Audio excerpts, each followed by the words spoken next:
उहाँले माफी माग्नुपर्छ। यत्रो 40 लाख मुसलमान छन्, मुसलमानलाई कहिले पनि कमजोर, समग्र हाम्रो 40 लाख मुसलमानहरू छौँ। यदि हामीलाई द्वन्द्वतिर लैजाने र हाम्रो विरुद्धमा हुनुहुन्छ र ल्याउने र निम्ताउने कुरा गर्नुहुन्छ भने हामी उहाँलाई छोड्नेवाला छैनौँ। र चुप यो 50 रिङ्गेट में पाउने केटीले आज हाम्रो देशको माननीय प्रधानमन्त्रीज्यूलाई धम्की दिइरहेछ। म 40 लाख छौँ, बाटोमा आयो भने के हुन्छ, मार्ने और मार्नेको लागि पनि तयार छु, मार्नको लागि हैन। तर ठिकै छ, प्रधानमन्त्रीले जुन कुरा भन्यो त्यो त राम्रो भन्नुभएको छ, केही नराम्रो भनेको छैन। तर ठिकै तिमीलाई चित्त बुझे छैन भने तिमीले राम्रोसँग रिप्लाई गर्न मिल्छ।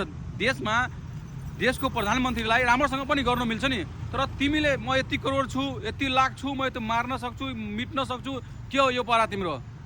ठिकै छ, आइजा मैदानमा, हामीहरू पनि हिन्दू। तिमी 40 लाख छौ भने हामी पनि 2 करोड छौँ। सीमा हुन्छ कि एउटा बोल्ने तरिका हुन्छ, यो देशको युवाले बनाएको छ। ओके, तिमी यो आउची फाउची बोलेर दलाल बनेर अर्जेन्ट बनेर त्यसो हुँदैन। यिनीहरू छ नि, यो इन्डियाबाट अहिले इन्डियाबाट लखेरिरहेछ नि रोहिङ्गाहरूलाई, यिनीहरू नेपालमा बोलाएर द्वन्द्व गराउन खोजिरहेछ।